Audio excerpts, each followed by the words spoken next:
between people, places, and sources. Very, very important.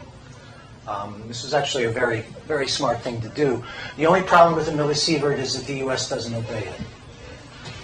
So the units of radiation are very messy.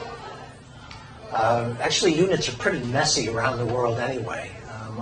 I worked in the petroleum industry for a little while, and there you have all kinds of different units. The Russians have their units, we have ours. There are international standards, and in the U.S. we don't pay any attention to them. In the same way, you don't pay much attention to the metric system. But here, because I'm exposing you to this, so to speak, I'm going to be using the international standard. It really is the best to use. Millirems and rems would be the system that the U.S. uses. And it's unfortunate because then it's difficult to compare. Okay, so about 6.2 millisieverts per year with all these different sources. Okay, so then a question comes up. What is it like around the world? How does this vary? 6.2 high? Is it low? Is it in the middle? Well, we do have data from around the world in different places. But you know, it's hard to get. Not every country or every region makes this data available to everyone. These days, especially after Chernobyl, people have done studies pretty much in almost every country. But this information is very difficult to find. So I was able to find this. This is an older article from Juan Gonzalez, who was a radiologist, and published an article. He put together as much information as he could, and then he basically interpolated a fair bit of it. But the ones that are important to look at are the ones that are very low, less than 1.3, so that's a lot less than what we have in the United States. Include the medical imaging. And then the ones that are very dark, above 10. So here you've got a very large portion of Spain up there. The Basque area, Asturias in here, Picos de Europa. But you also have an area here in France, not too far from Paris. You have an area in Austria, and an area here in southern Finland.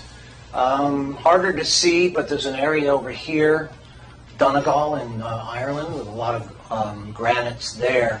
But you see there's an entire order of magnitude difference. And you could drive across Spain and go through a very large variation in that, even without getting any medical treatment or diagnostics. So it's quite variable. It has a lot to do with the rock material beneath and also the soil, where the soil has come from. Glaciers having pushed soil down from Fennoscandia up here, which is generally pretty high. But here, also here in Greece, in Salonika up there. So a lot of difference, a lot of variation. The question becomes, what does it look like elsewhere?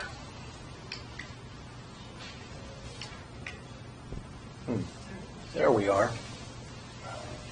And when we go farther afield, we see something much more impressive. These are very well-known areas for the high levels of natural background radiation. So Guarapari in Brazil is a beach, very beautiful beach, made of sand that's full of thorium. It's a mineral called monazite. And the beaches there are very nice, large amounts of hotels along there. People go all the time. The highest levels are about 50. Some have been recorded up to 65 millisieverts. But the Kerala coast, which is made of the same material here, it's also known as the Malabar coast in India, has higher. It goes up to 75. This is more of the usual range. That's per year, isn't it? That's per year. Thank you very much. So the amount of exposure we've been talking about, it has to do with 1 year's worth. Okay, very important. And we'll mention that later. Yangtze is always mentioned, but I don't see it being particularly high, and yet it is. But nothing competes with Ramsar in Iran, which is right on the Caspian Sea coast. It's actually a resort area, very famous resort areas where a lot of wealthy Iranians have summer homes. It's a spa. It has natural radium springs that come out of the mountains, the El Abruz Mountains right along here. And Tehran is down here, and people just drive through. It's a very spectacular, almost alpine-looking road that goes through there, through the mountains. And they spend a month, sometimes 2 months there. But the radium springs come out of the ground. They come out of a granite stock in part, and they are very, very high in uranium and radium. And they have big baths. I usually show pictures of this. Lots of people splashing, having a good time. Men separated from women, of course. But, no clothing to protect from any level of radiation. And they spend a long time there. And the water is used to irrigate the farms that are locally, and the travertine that comes out. So this water comes out, it's loaded with minerals. The water evaporates when it's very thin, when it's in the thin layers, and then the stone that's left behind is very beautiful. And they use it to build a number of the large structures in the area. So basically, the radium springs are spread all over this town. It's a very nice town. In fact, usually has about 50,000 people, and in the summer it swells to about 250,000. So it's a big spot. And do people know about this? Actually, a lot of people do. It's famous for that. Now, what do you think the cancer rates are there? That's the big question. Well, the studies that have been done so far, and here we get into some interesting political realities, mostly led by Iranians, as you might expect, have shown no increase whatsoever in the cancer rates. Certainly none in terms of any type of injury from radiation. Now, because they're Iranians, and I use that term purposely, use those words purposely, their research is not as trusted as it might be if it were French or British or American. So I've heard numerous times, well, we need to do some really serious research there. So there's a disbelief that the quality of the work is high. Nonetheless, it's been published in very high-level journals. Now, the same things happened here, and the same results have been acquired there, except that the cancer rates are a little lower. And we're talking incidence of cancer.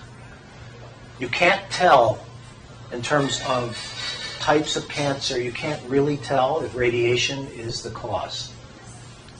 So you compare rates with the population elsewhere to the population in the area of concern or interest. Now, in most of the world, as you probably know, cancer rates are pretty high, especially in the advanced world. 1 out of every 3 people in Europe will get cancer sometime in their life, solid cancers. So that's what radiation has to compete with. French fries, sitting on your rear end and playing games all the time, and various other unhealthy activities, let's say, and a lot of drinking. These are all carcinogens, proven carcinogens now. It's interesting. But we also talked about all these areas that have higher than normal, higher than the U.S. average. Now, what is this here? This is Denver. Denver has between 5 and 7 millisieverts natural background radiation. So if you add about 3 to 4 from normal X-rays, other types of medical diagnosis, you get up to about 10. So that's higher than the 6.4. And if you were to live in the mountains up here, your rates would be slightly higher because of the cosmic radiation. Now, I lived in Denver for 4 years. I'm still here. It's a nice city. But here again, we're talking about Ireland and southern Finland and Austria and parts of Spain. So there are a number of areas where it's quite a bit higher. Yeah? I have a quick question. Sure. What's the elevation of Ramsar, Iran? Ramsar is right on the level of the Caspian Sea. It's right down on the coastal plain there. So Caspian Sea, if I recall correctly, it's about 80 feet above sea level. It's a remnant from an ancient ocean. Okay. So you get an idea about the numbers we're talking, right? So varying from, let's say, about 10 up to about 260. Okay.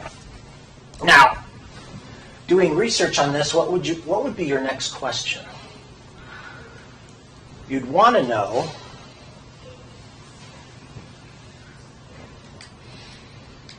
the variety across the United States. If there's so much variety there around the world, what is it around the U.S.?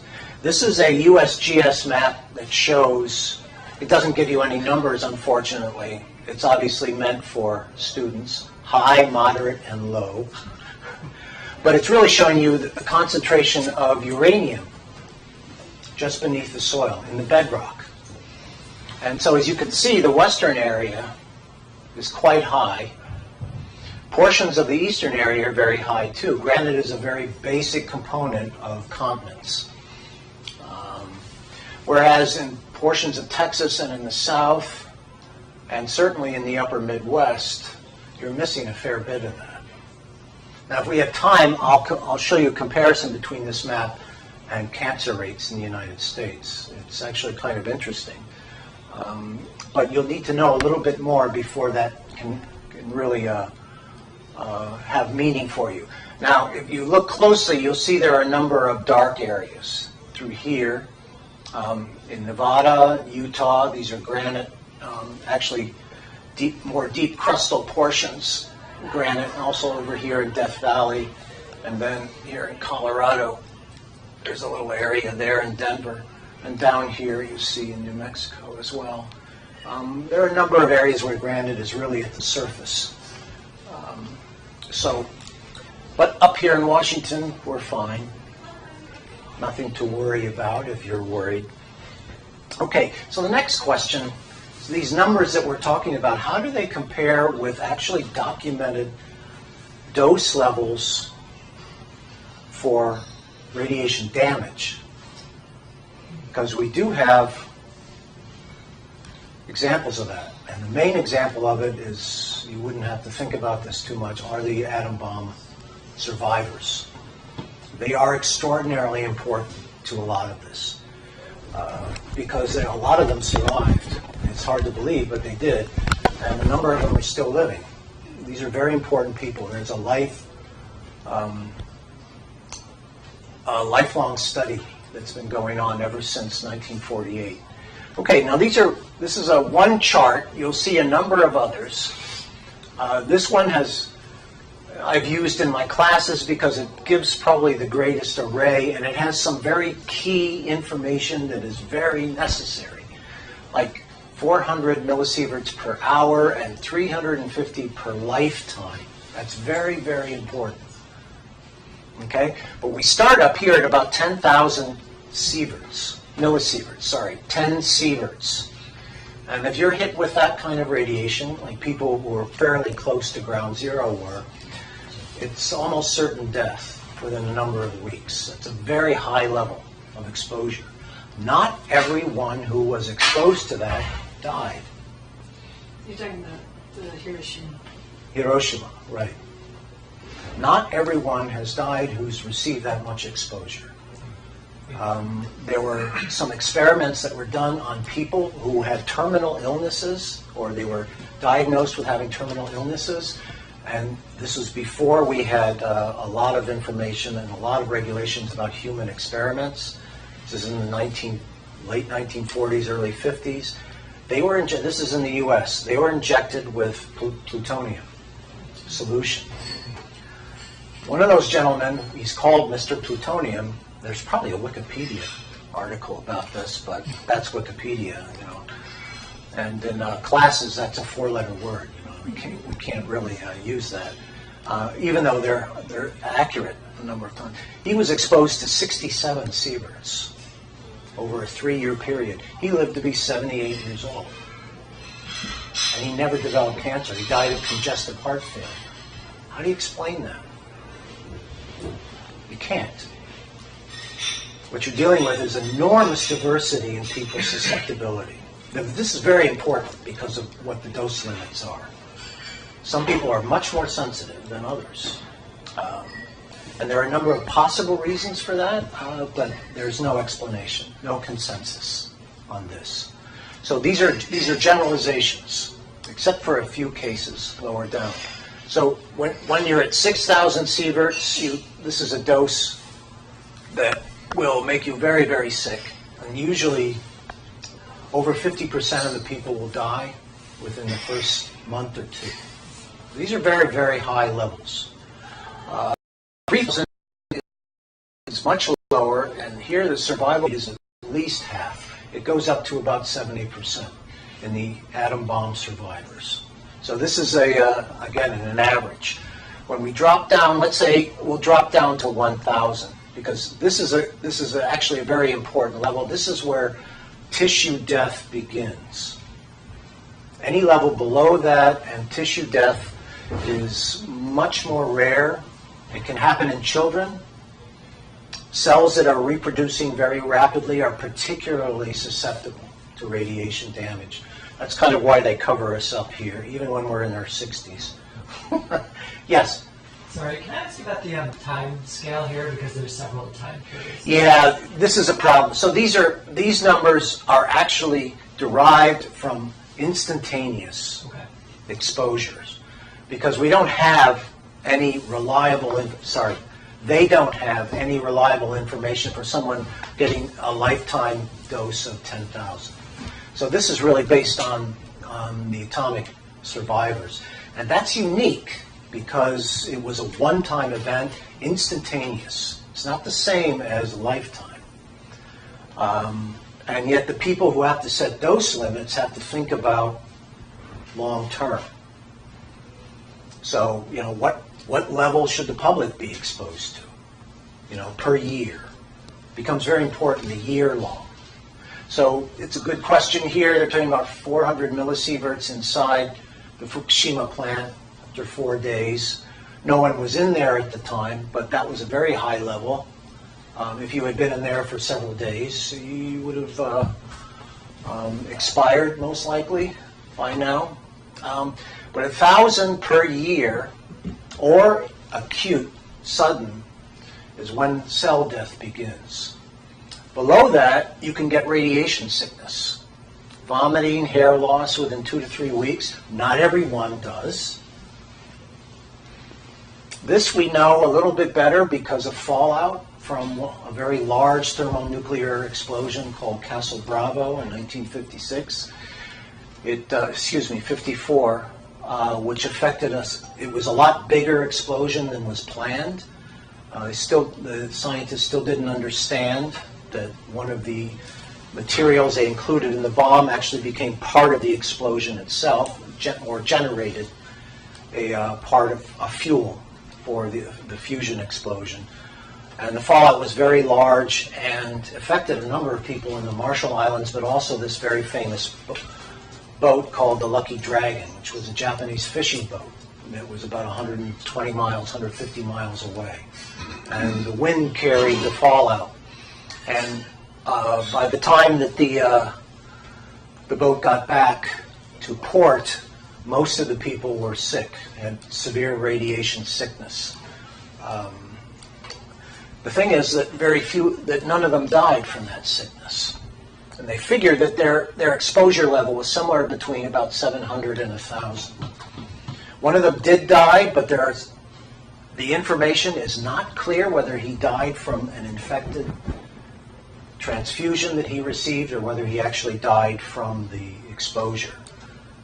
Most people that I spoke to, because I asked a number of bioradiologists about this, and they said it's almost certain, in their opinion, that he died from the transfusion rather than the radiation. Nonetheless, they were very sick. A lot of them lived to be into their 60s, and smoking doesn't help, and smoking was a very big thing in Japan.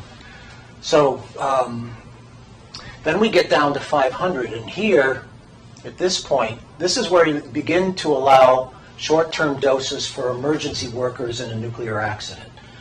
Now, when you talk about nuclear accidents, you're not just talking about nuclear power stations. The far more abundant nuclear accidents are in industry, because nuclear materials or radioactive materials have many, many uses besides those in medicine, where they have a lot of them, or in nuclear power. They're used in industry for a lot of different specific measurements and testing. And they're used in the oil and gas industry. We actually use a radioactive material drop into wells that sends out radioactivity, and then we get back signals from that. And then that tells us what kind of rock there is down there. So it's used in a lot of different ways. So this could be an emergency accident in many different ways, many different types. Then this exposure level used as a criterion for relocating residents after Chernobyl. This gives you the idea in a way that people went around and measured, and it was orderly and everyone knew what was going on. No, not in a million years. It was a total disaster. People were not told for several days that they had any kind of an accident, the Chernobyl reactor. People were still having weddings and having soccer games in the town right next door to it. And then the government denied that it was serious, sent in firemen to put out the fire, never gave them any protection, didn't tell them that it was a radioactive. There was actually a children's holiday the day after the accident, and the kids were out shopping on the sidewalk, and nobody was told. So it was an excellent example of exactly what not to do in any kind of an accident, to ensure that the largest amount of casualties would occur. And we'll talk about that a little bit later. So we're talking about lifetime here. The average dosage, the highest average dosage that people were exposed to was 20 millisieverts in a Chernobyl explosion in the surrounding areas. So now you have an idea what that means.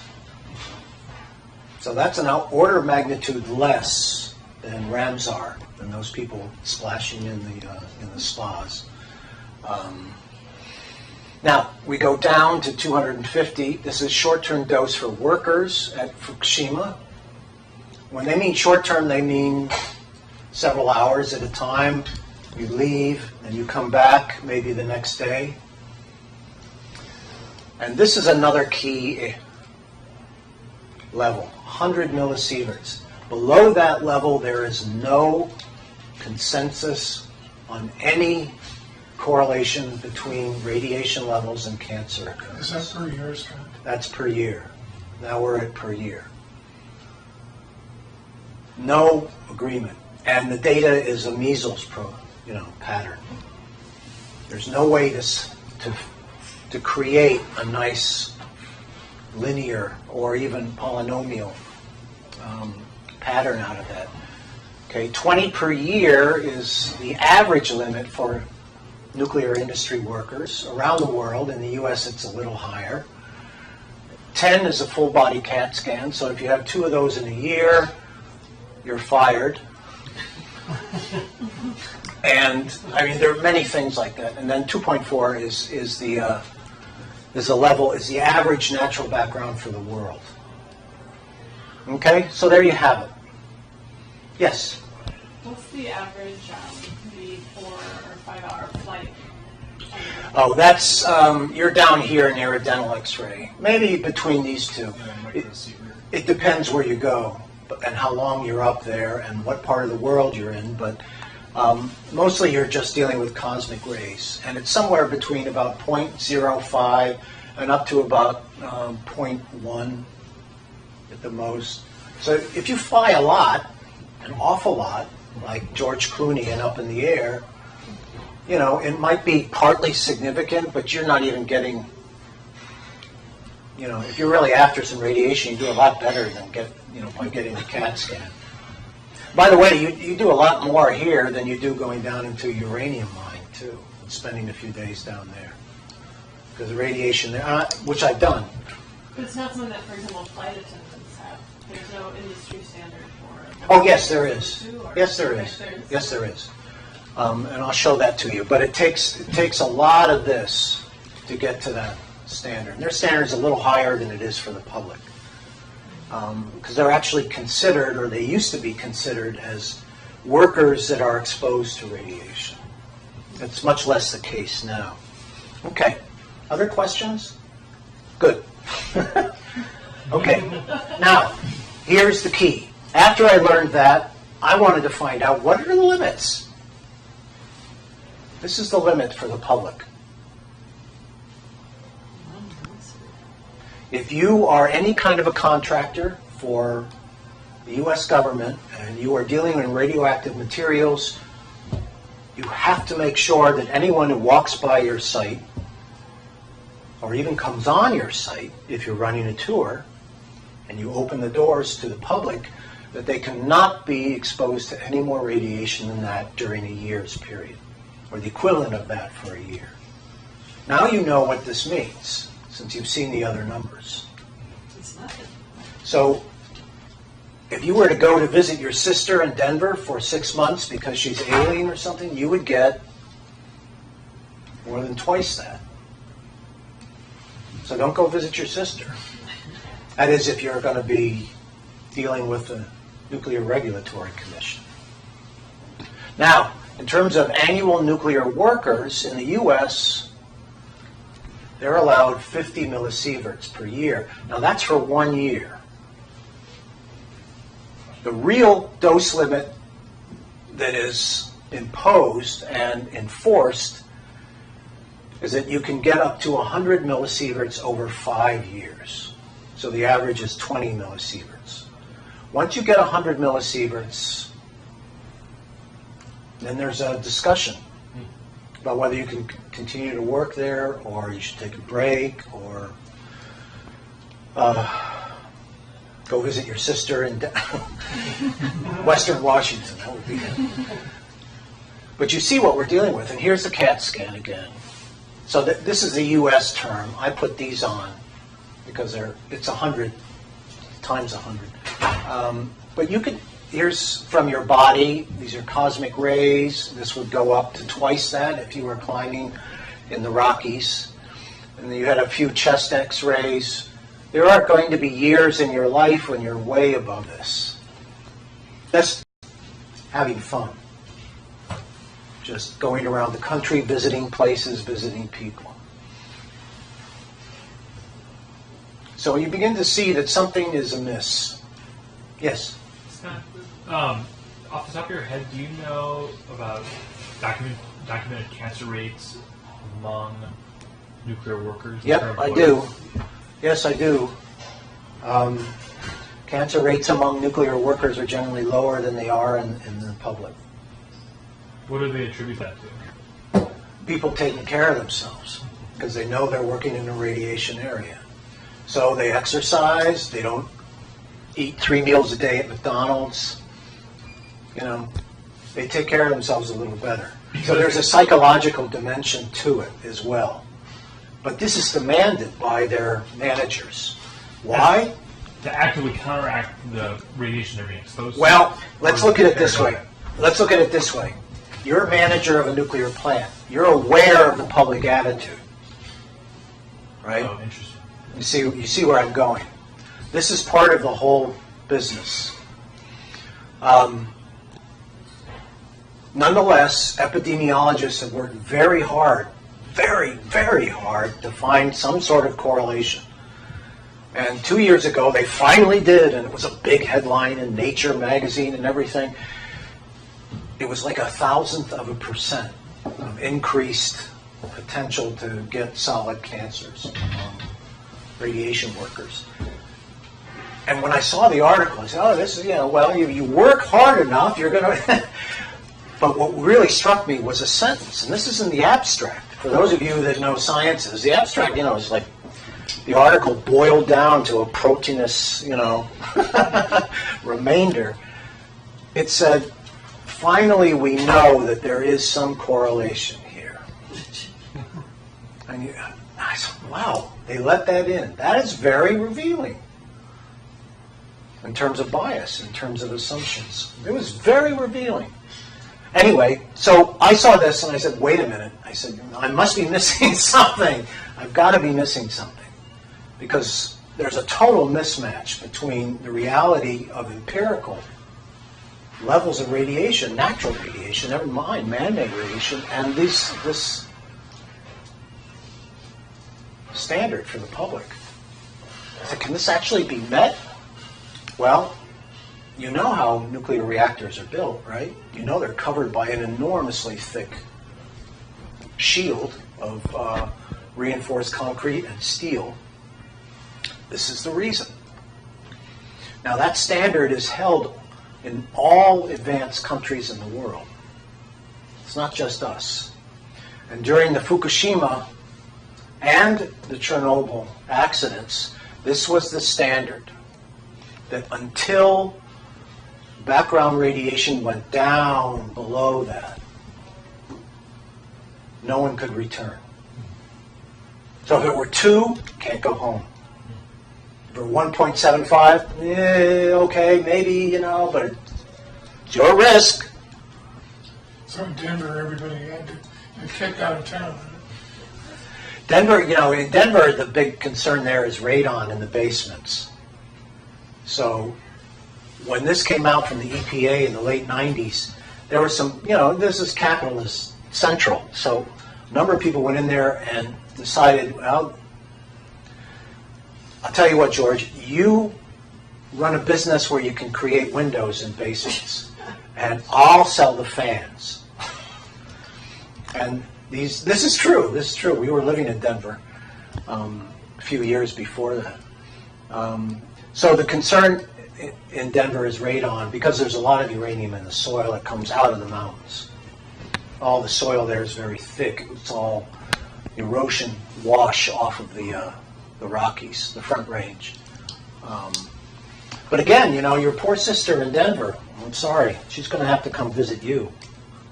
Okay, now, this is Hiroshima before the attack. One of their main shopping areas. If you look at this closely, and I lived in Japan for several years, in the late 70s up to 81, and I lived in an old part of Tokyo. And if you look at this closely, what you'll see is that all the buildings are wood. They're all made of wood. That doesn't mean they're hundreds and hundreds of years old. They're always being replaced with new wood. But wood was very, very, very much a part of Japanese culture. That natural quality. And so the bomb essentially destroyed the city, the entire downtown. And that's one of the reasons. Nagasaki was not, even though the bomb was much more powerful in Nagasaki, significantly more powerful, it did not destroy as much of the city.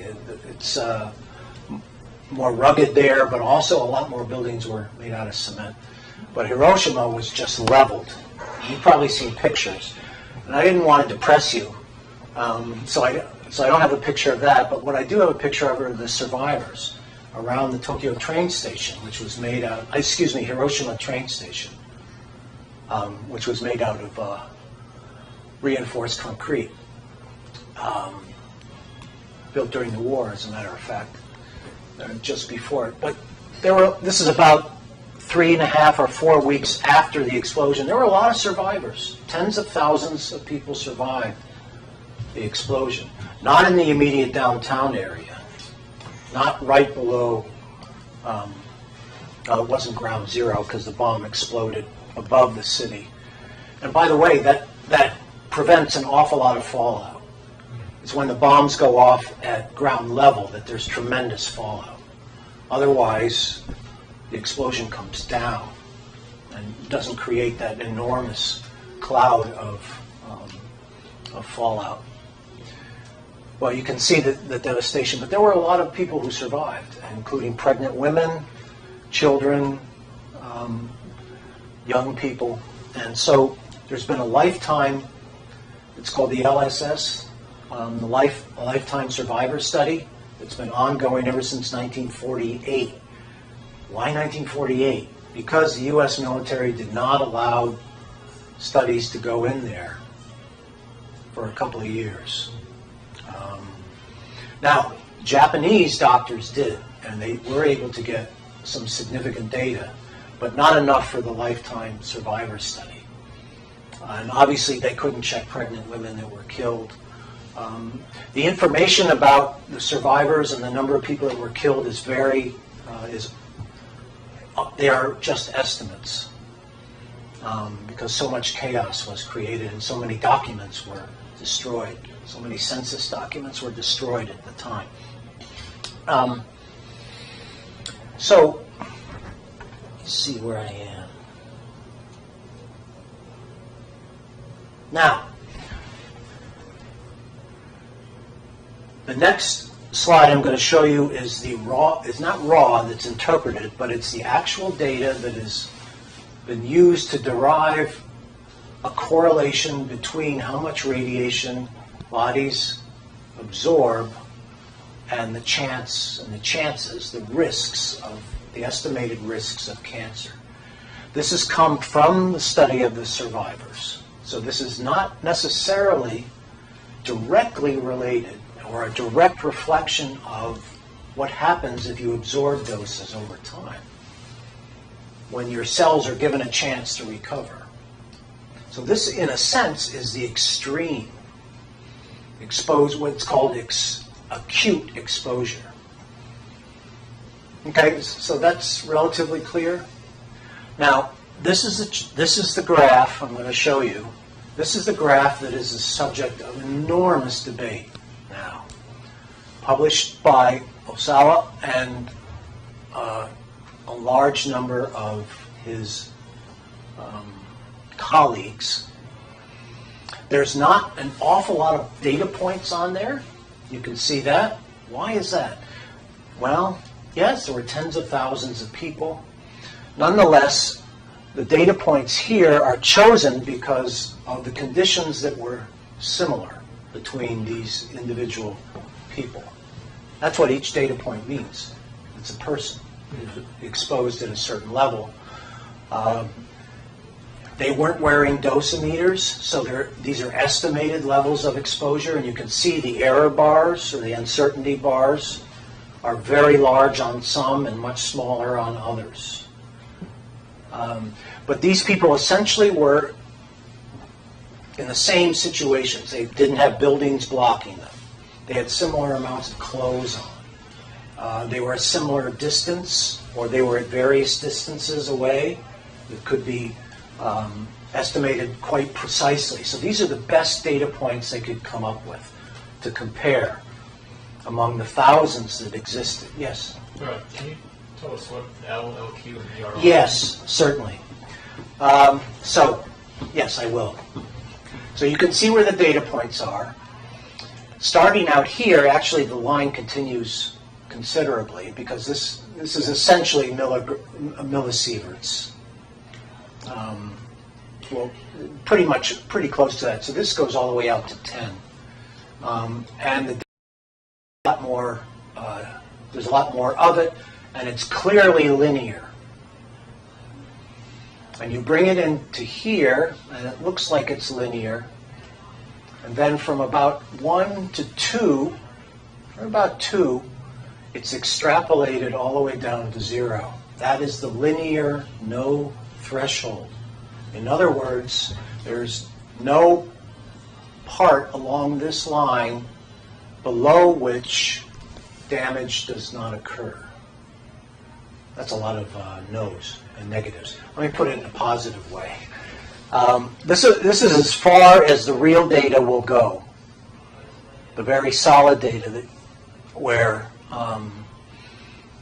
there's consensus on it, and if you run series of estimations and computer models, you will get it right up to about 1.5, and then it stops. And then below that, you get a whole series of different curves, depending on what model you use to estimate it. But it has been chosen by originally the National Academy of Sciences in 1956, and I'll show you part of that original report, that you extend it all the way down to zero. There's no threshold. Cancer, it goes all the way to zero. That is what linear no threshold means. And linear is very important. Now, yes? L is linear. Oh, the LQ means linear quadratic. It's a quadratic equation that takes into account all these data points. And once you do that, once you just don't extrapolate down, you begin to get a curve. And the article, the most recent calculations that have been based on this and review of this say, you know, there's a curve now, and it's getting stronger over time as we get more data. This curve actually exists way up here now. And it's one of the reasons there's debate that this linear no threshold may be wrong. This goes way down, and you begin to see there's almost no estimated risk when you get down here to 500 millisieverts. Yes? Sorry, just in terms of the dosages, on the other one that showed like the acute radiation risk, all the way from 6,000 or 10,000 all the way down. Yeah. It said no detectable cancer risk below 100 millisieverts. Is that right? Right. So is 1 on this, is that like equivalent to 100 or? No, this is 1 sievert. This is 1,000. Oh, that's a sievert. Okay. 1 is down, here's 500. Got it. Yeah. Okay, thanks. So 100 is down here. Millisieverts. Millisieverts, sorry. Right. Other questions? I'm going to show you another interpretation of this same data in a second. Any other questions? Okay, so here's an opposing interpretation. And it's a close-up. I'm kind of, this is their graph for sure. So they see pretty much a linear relationship down to about 1 sievert and then a big curve. And this is taking into account the error bars, of course, and weighting the points on that basis. So if you look at the error bars, this is pretty good. This is not. You see what I mean? So you would weigh this point heavier than these points in terms of any drawing of the line. Is that clear? Is that reasonably clear? Carl, you got that? Yeah. Thank you.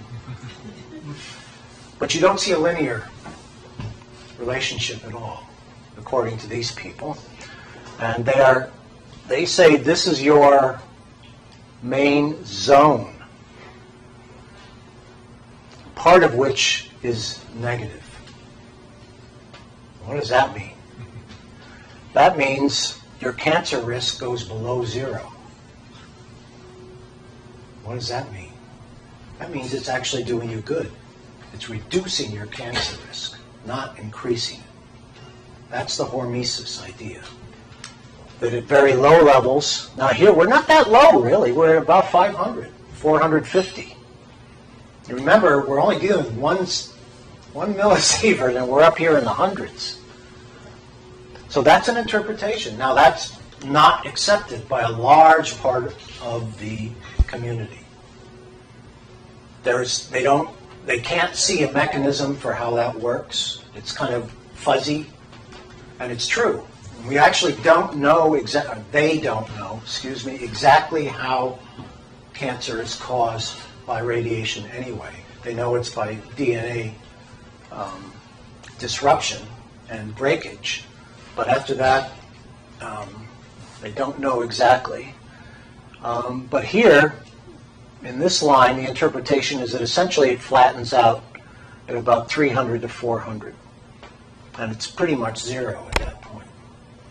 So a very different interpretation that has enormous implications for dose limits for the public. And that affects all nuclear power plants. It affects the medical industry. It affects every industry that makes use of a radioisotope. And we're not talking about small amounts here. We're talking about hundreds of billions of dollars a year spent on protecting the public. And this is what it's based on. You're looking at the data. Here, I'll give you a closer look. All right, your turn.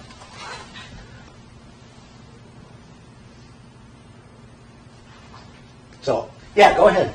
Sorry, how confident are you, as someone who knows a lot more about this, how confident are you in these low numbers? Because it seems like the health effects must be so slight that I'm not certain how we Correct. ever have a study with enough Correct. people to have any statistical. That's been a major concern. How big does your cohort have to be? How many hundreds of thousands or millions can you get? Because this stuff is bigger and bigger and bigger that way.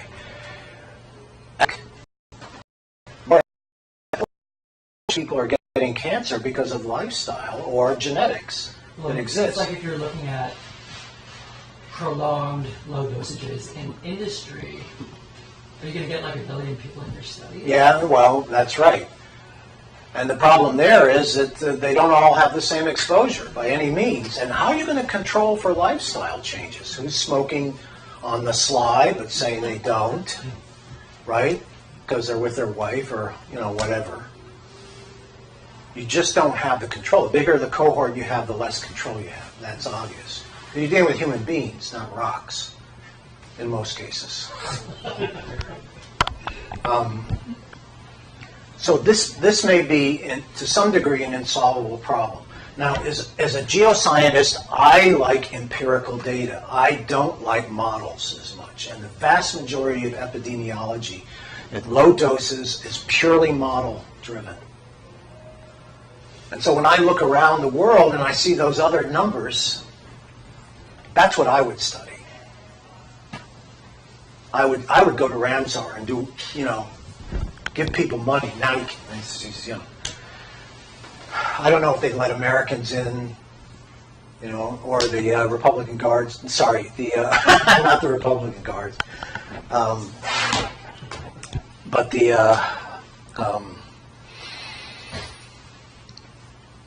the Iranian police would come and put you in jail for a while and use you as a political coin, which is what they do, because that's what we do. But get a group of people, give them a lot of money, and let them study the hell out of it. That in each of those places, and then more places, because this is not a small issue. Not a small issue. We're talking about climate change. We're talking about a major source of non-carbon power in the future. Not to mention the medical industry. There's still a lot of pushback in Britain. I spent a semester there last year about exposing children to radiation through X-rays and CAT scans and any type, and dental X-rays and all of that. There's still a lot of fear about that. That's right on that zero line. Yeah, it's so small. So is this a strong carcinogen? No, it's not.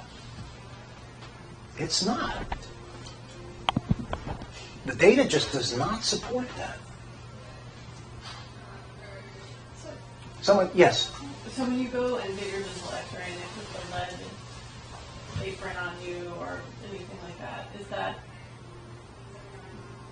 Overkill? Yeah, I mean, We'll get to I that. the impression We're from just that, about like, there. Oh, I'm being protected from something. We're just about there. Yeah, of course. There's a fear quotient. Oh, absolutely. I just wondered, No, absolutely. But you had a question too. We'll get there in just a second. Yeah. So there's obviously really limited human data, but they must have irradiated thousands of mice or chimpanzees over the last 70 years. Yeah. Up to a point. Cruel and unusual treatment. There are limits. So you just can't take, a chimpanzee out there and blast them, with cobalt-60. No, you can't do that. Rats, maybe, but There's still no data. right. Nothing. Not that epidemiologists consider worthwhile. It's really human data that you need. But saying that, they still rely an awful lot on computer models. And that's the problem. For me, you go to areas around the world where you have actual real empirical data and study that. That makes sense. But they don't. They don't. And it's been known for 60, 70 years, and they don't study it. And that's a problem. That is a serious problem. That is a serious problem. One interpretation of this is, there's a big dip. Because when you look at it, there's a big gap in data here, right? And there's another big gap, especially when you compare it to down here. So why not? Boom. That's all you got. The closer you look, the more Heisenberg comes back. Well, the less certain any kind of, or the larger number of possible interpretations arrives. Okay? So you see why there's debate. It's pretty clear. Now, this is why they covered it. One of the parts of the debate, I'll just mention this. Sorry, I haven't been sitting down, but I can't. One of the parts of the debate which seems to me very off limits and distracting is that people are accused originally of wanting to do this to get more money to support research. If we exaggerate the dangers of radiation, then we can get a lot of money for genetic research, and yeah. So, it's the John Dean thing of follow the money. Well, yeah. But, John Dean wasn't right. It's not always the money. It's often more the ideas. And these people are not, they're not scammers. I've talked to them dozens and dozens. They're not scammers. They're very devoted to their profession. What they want to do is protect the public to the largest degree possible. Now, this is the saying, ALARA, as low as reasonably achievable. Okay. But what does reasonably mean? If you are protecting the public, all of the public, infants, children, pregnant women, old people, what does that mean? I'll never see the sunny side of 50 again, or 60. If you're protecting all of these people, suddenly reasonably becomes,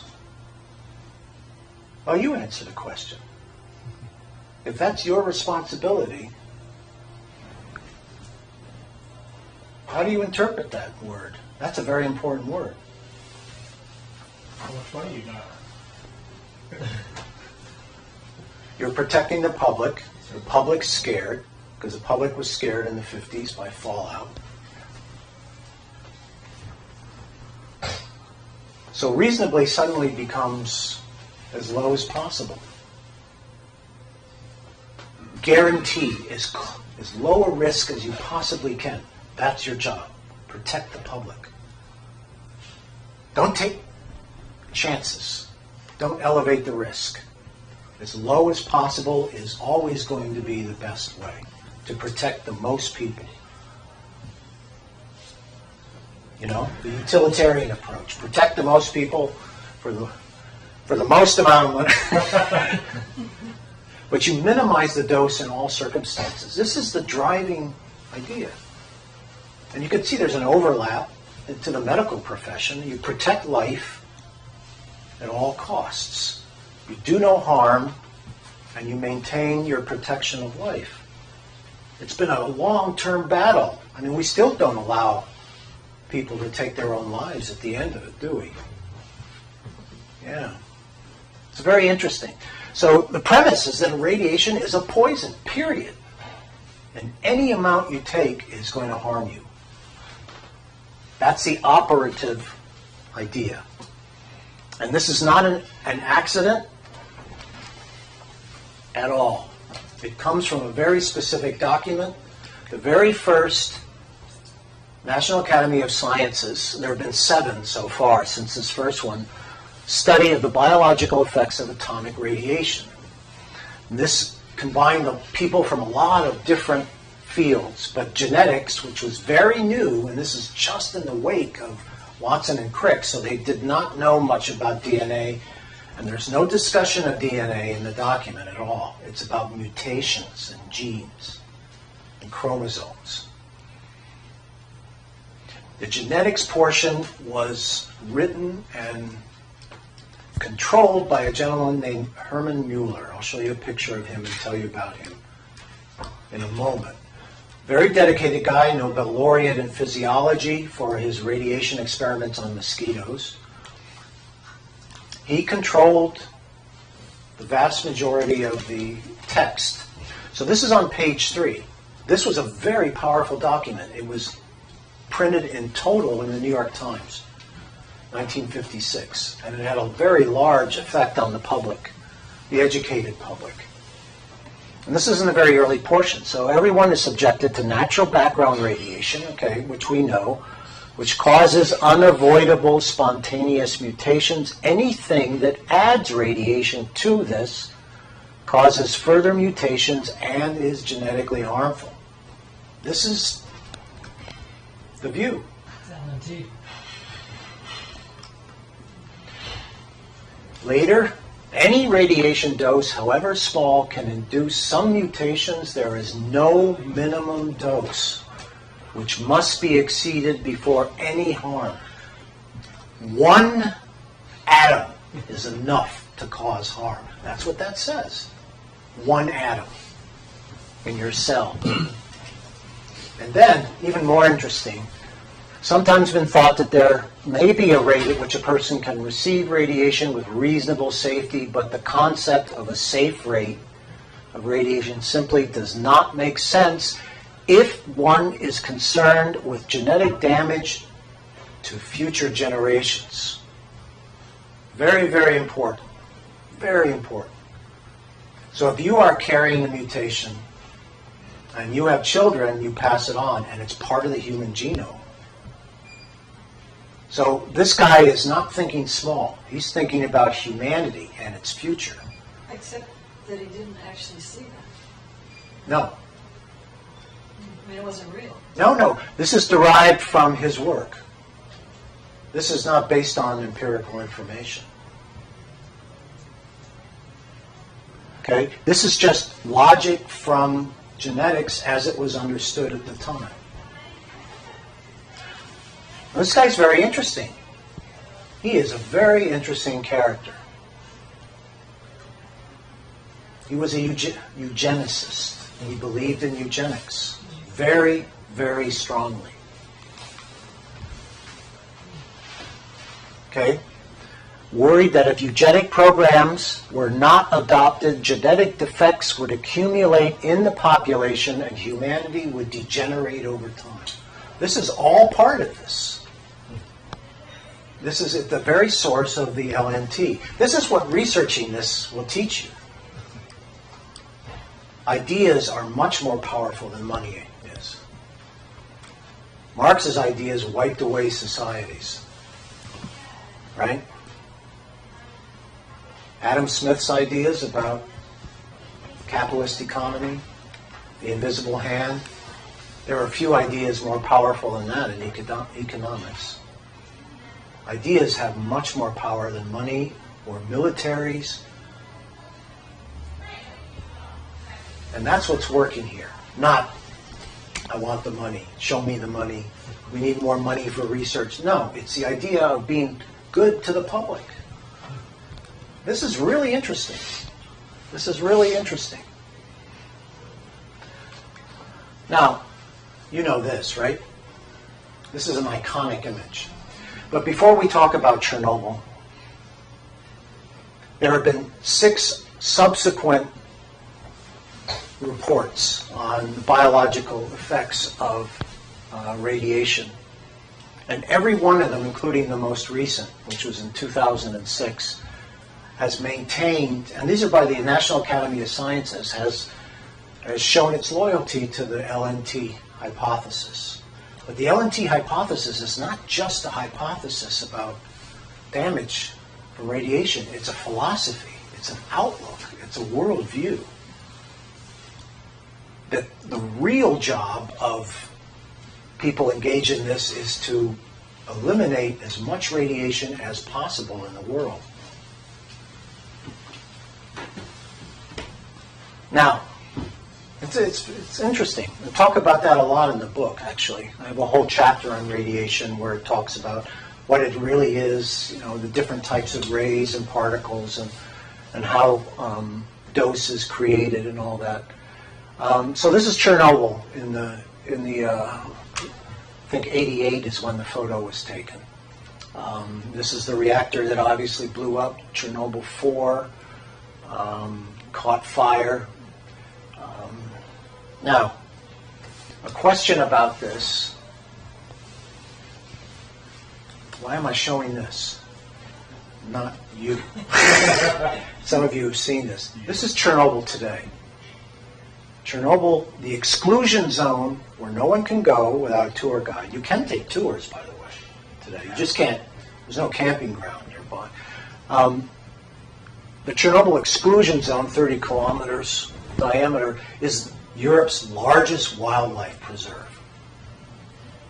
It's not called that, but it is. All these animals have come back since the human beings are gone. So you have herds of bison. You've got all kinds of foxes and wolves. You have moose that have come back. You have, again, the bison. And these guys, wild boar. But even more, this is Przewalski's horse, which is essentially extinct in the wild and was introduced to this area to repopulate. It's from the steppes of Asia. But it was basically hunted to extinction, and then it caught a very bad virus, which wiped it out.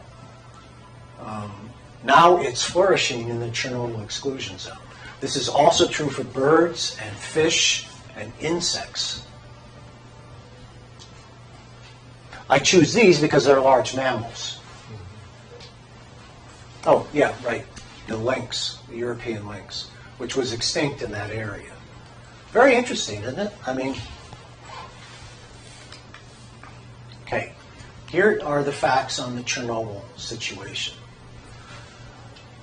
This is 56 deaths are for all nuclear accidents around the world.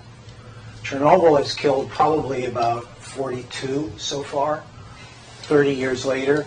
Statistical modeling says, and this is the most recent modeling, says about 22.8 thousand possible cancers for a total population of 570 million that will be expected to have 194 million cancers, just from lifestyle and other influences. So I'm going to leave it to you.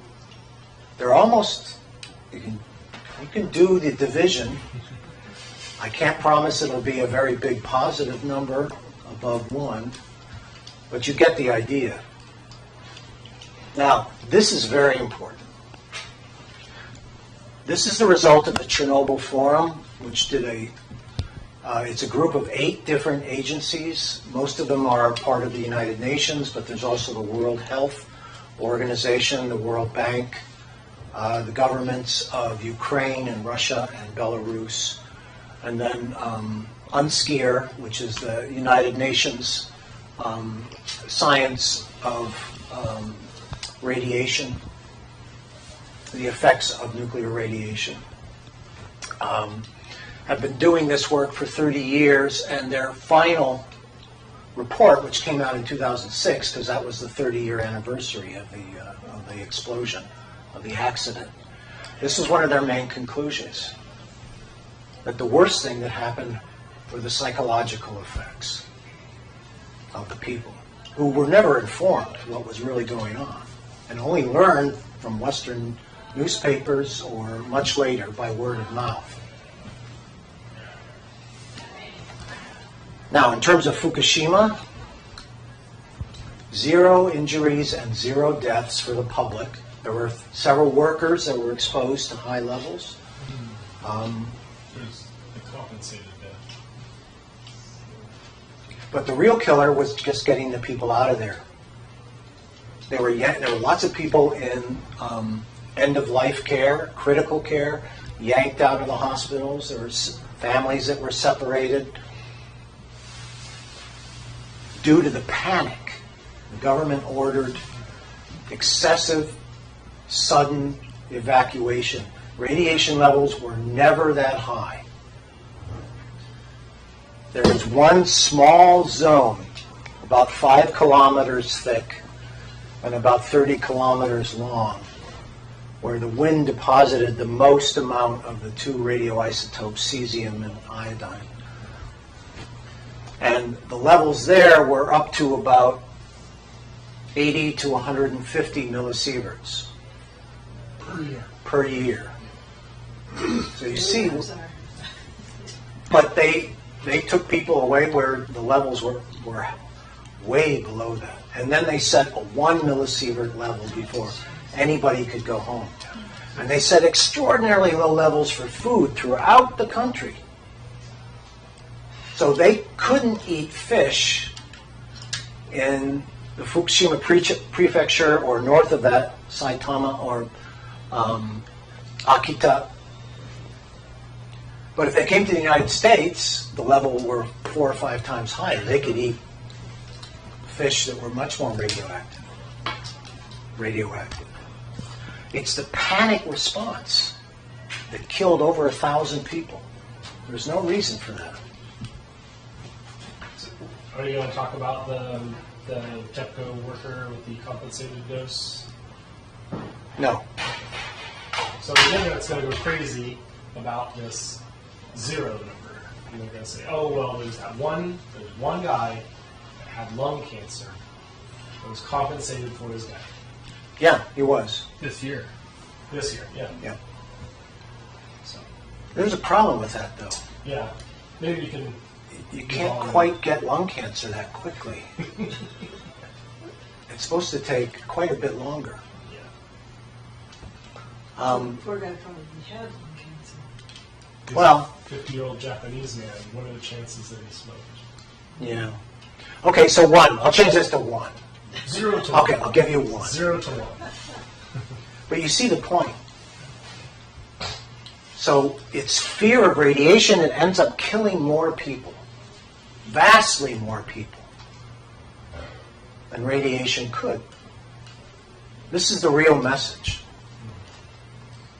Radiation is a very weak carcinogen compared to so many other things in ordinary life.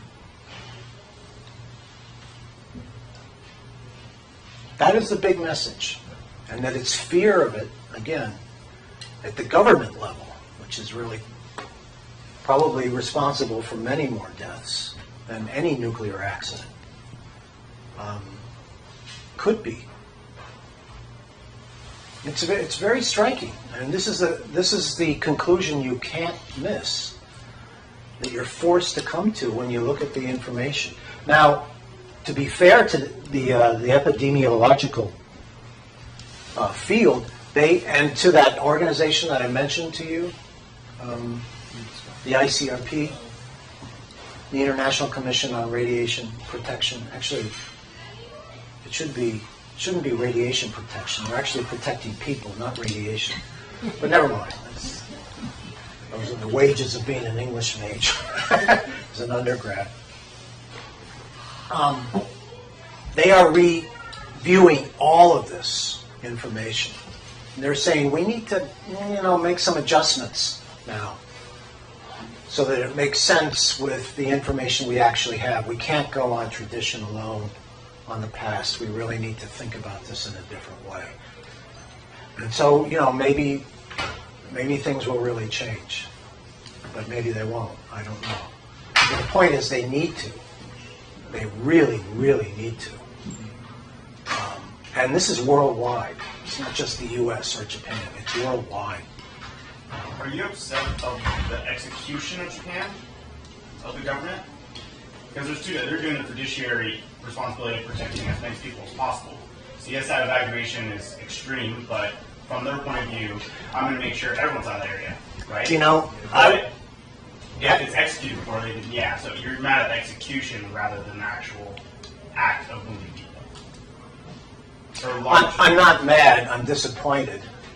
I understand why they did it. They did it for a series of reasons to protect the people, and but also knowing the government, how it works, to try and get public confidence in them. And it did exactly the opposite.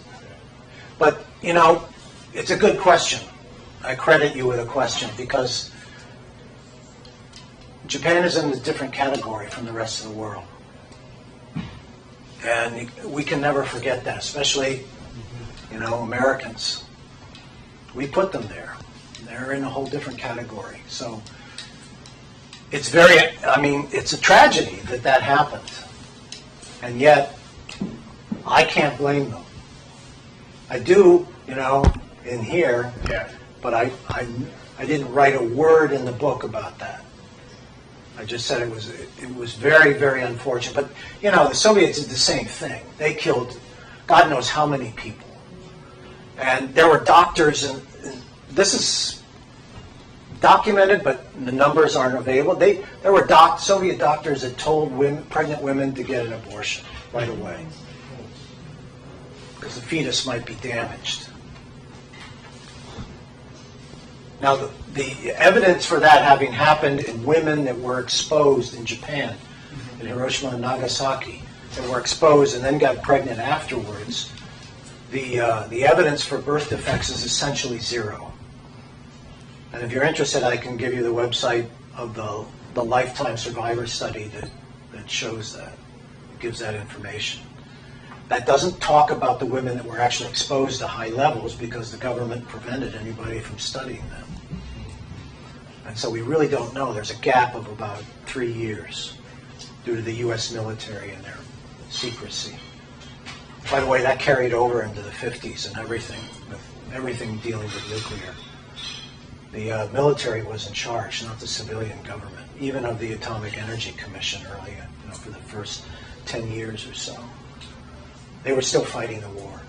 They didn't stop. There was Korea, there were the Soviets, McCarthy era, Red Scare. They were still fighting the war. Anyway, so I would put Japan in a different category. Yeah, I would. So, yeah. Let's see. Do I have anything else? Yeah, I do. But, well, these are just to compare the dose levels again. Okay, so this is the world average. This is Finland. This is the Kerala coast. This is Ramsar, all the way up to that much. This was the exposure limit of the vast majority of the people that were evacuated. This is before they were evacuated. This is Chernobyl's level. This is your CAT scan. Oh, right. In case you didn't know, that's what a CAT scan looks like. It's a claustrophobia machine. If you, I would prefer that to an MRI. well, yeah, MRIs are different. So Nuclear accident. the reason I put this up here is because this is very interesting. So you can find lots of pictures on the internet about that. This is what was caught off the coast of Fukushima after the accident. And I had a student who was Korean who found a whole set of images. You know, Koreans and Japanese are just not good friends. Japanese don't mind, but the Koreans hate them. And they have a point. You know. But a lot of Koreans put online pictures like this to make Fukushima look that much worse. Not by no means only Koreans. By no means. There's just a lot of horseshit on the internet about Fukushima. There's a lot of mythology about Chernobyl. Oh, the fruit trees will never bear fruit again. Birds with no feathers and 3 heads. You know, it's just. So yeah, it's a cartoon kind of fear. But anyway. So all of this comes to a point, you know, about climate change and a non-carbon future. And I think Friends of Fission view, and it's certainly my view, is that nuclear is essential and has to work together with renewables. It's not either or. It has to be both. There's no green wall between, or glowing yellow wall between the two of them at all. And there are major countries like China and India who understand this. Anyway, that's a talk. So. Thanks so much for coming, guys. We'll still open the floor for questions to Dr. Montgomery if y'all wish. But if y'all are a lot more interested in talks like these, events like these, having these kinds of conversations about nuclear energy and radiation, stuff like that, feel free to put your name and your email right here. We'll send y'all little updates when those happen. So, feel free to pass that around. Thank you, Sean. So I'll start. One of the studies that gets tossed around on the internet is the correlation or negative correlation of radon exposure in mine workers.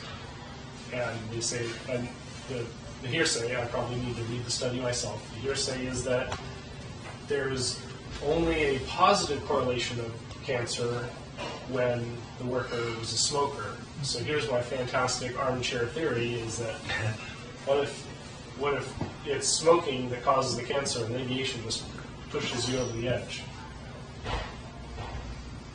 Well, not being a medical professional, I can say, well, that makes sense to me. Yeah, but I don't know. I don't know. I would suggest you get a PhD and an MD and get to work on that. Yeah, there are a lot of possibilities, right? But that I couldn't speak to that. Other questions or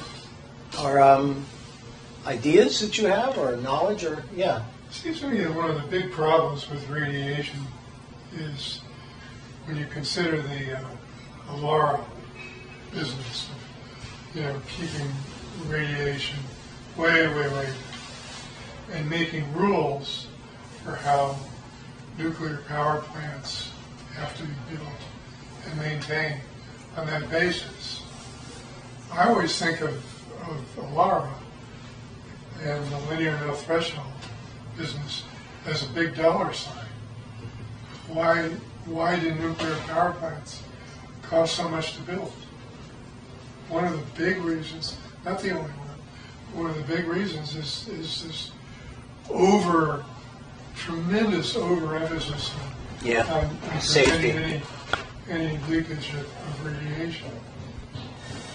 There are chemical plants that deal with lethal chemicals all the time, and they don't have to pay anywhere near the same regimen for protection. In fact, we're all very concerned. Everyone in the country seems to be very concerned. There's not one governor anywhere that would allow nuclear waste to be, put in their state, except for New Mexico. There actually is a repository there, but it's for low-level waste, so essentially clothes and chairs and things that were inside a reactor or an experimental lab. And yet they allow a lot of these lethal chemicals to be pumped down, billions of gallons of that stuff every year. I mean, it's been going on for, half a century, but somehow, yes. Have you found that it moves people when you compare their risk from radiation to the risks from all other sorts of toxics? And Yeah, when you talk to them one-on-one or just in a small group, yes. things that are allowed and are unregulated or Right. regulated. Yeah, and pictures do an awful lot. I mean, I have a picture of coal ash or slag that's come out of one mine in Tennessee. You may have remembered they had a big slump, and a lot of it went into the local stream and buried a couple of small towns. That coal ash is about 1,000 times larger in volume than the entire amount of nuclear waste that's been created in 65 years. And yet it's out in the open. And it contains a lot of nasty shit. See, a lot of, I'll speak in English, not French, a lot of nasty stuff, including uranium and thorium, but a lot of heavy metals like cobalt, selenium, antimony, chromium, and it's just out there in the open. What? What's the half-life on selenium? Just Sorry. You got me. Which isotope?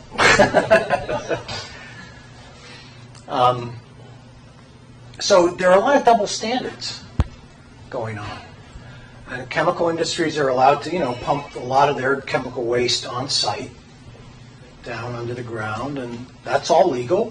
Class 1 wells, EPA knows about it, it's all regulated and everything.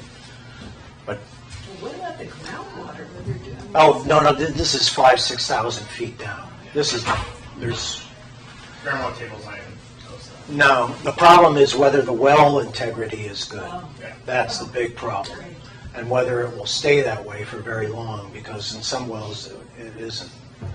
Like in Pennsylvania, they have the largest acid mine drainage problem in the country, and they also have a lot of oil. That's where the oil industry started, up in northwestern Pennsylvania, Venango County. And there are thousands of wells that have really crappy steel, not even steel, iron in some of them, all eroded out. So the groundwater there is, you don't drink it. Don't get close to it, actually. Yes, sir. It seems like so much of this hinges on that linear no threshold, and particularly like the bottom of that graph. What are, like off the top of your head, what are some ways that researchers are trying to get at this idea of hormesis? How do you get at that?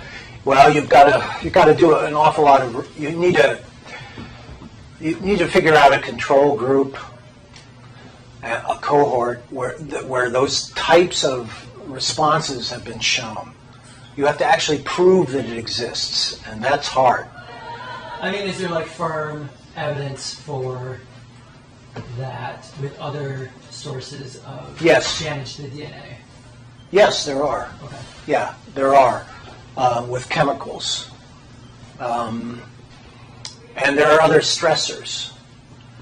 You may have heard that, rats that don't eat enough live longer, right? That's proven. That's pretty well proven.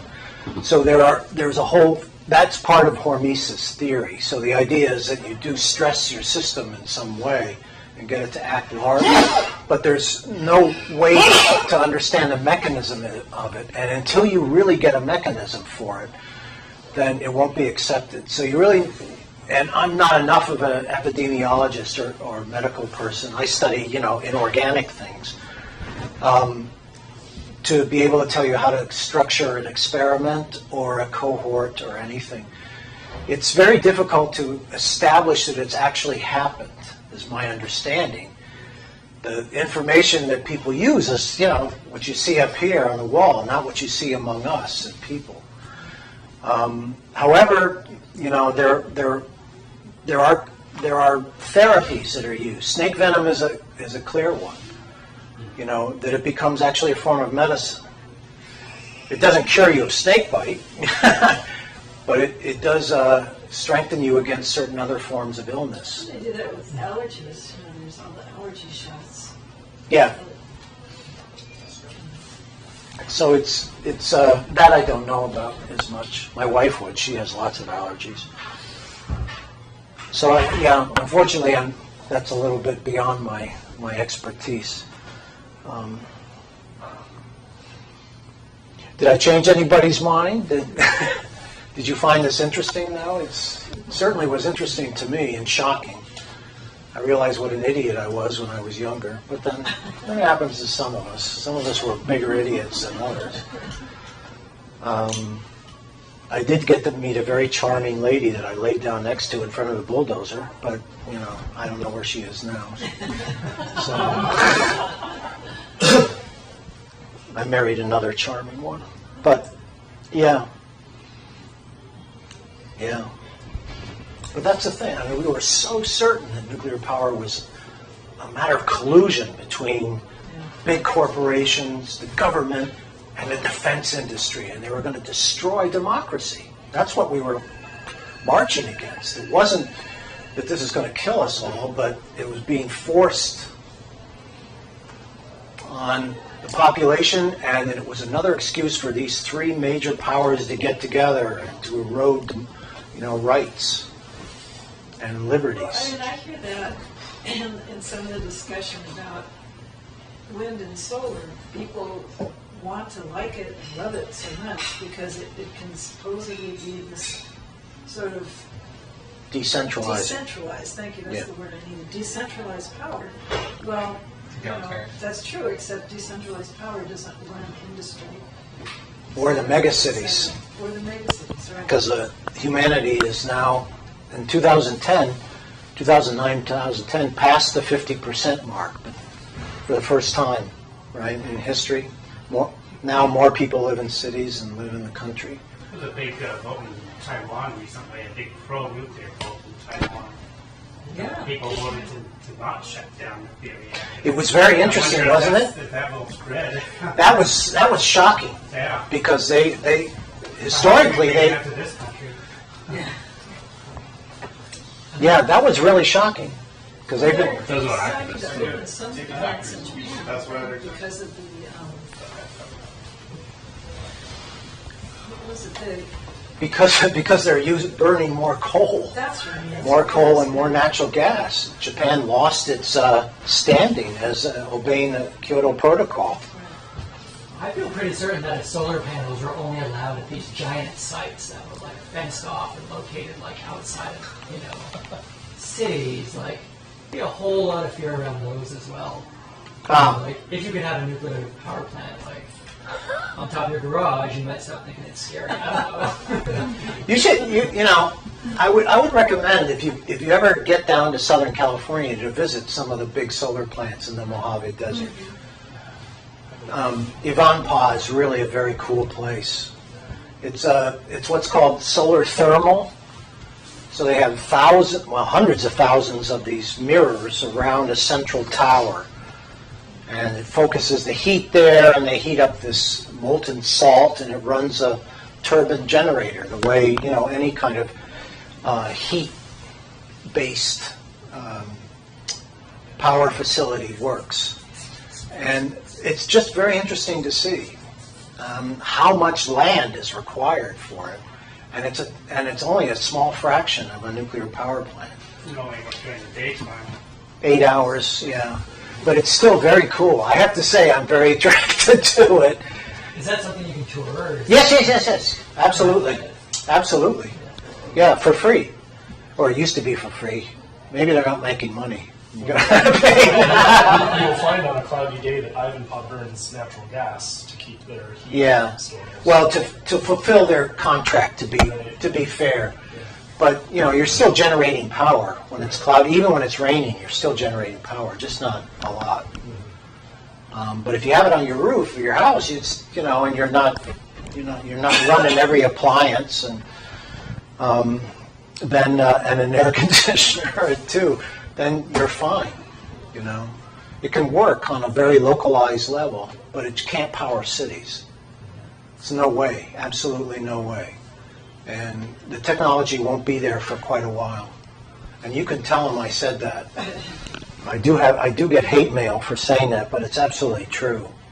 You can't power a city, 20 million people, or let alone Tokyo with 36 million people. And I think you have to think about how much ground we want to cover, to really produce. There's actually a lot of ground, but Is that timeline? Is that good? it's still, land is politics. In a democracy, land is politics. So when they built Ivanpah down there in the Mojave, there were a lot of environmentalists that were not pleased because the desert tortoise is in trouble down there. And so that's the thing, about using a lot of land. You can't use it for anything else with solar. Wind you can, but it's very limited. But gee, aren't they pretty, those giant white pinwheels? They are. I just can't imagine that people are seriously think that those will run the world. They're so frail. They probably won't last more than 20 to 30 years. So they're going to have to be replaced. They have a lot of moving parts. Actually, Scott, do you know anything about what's that wind farm on the way up to the gorge? Well, there are a couple. That's the Chehalis one is one you pass. It's on the left. Yeah. Then there's a KITAT one as well. I take students to see that one. That's kind of nice. Is that which is either one of those run by energy? Yes. The Wild Oats Wind Farm, they have that visitor center there. Yeah, and you can, Have you been to that? yeah. Yeah, Yeah. it's fun. I really like it. Goodbye, Internet. No, it's very interesting, yeah.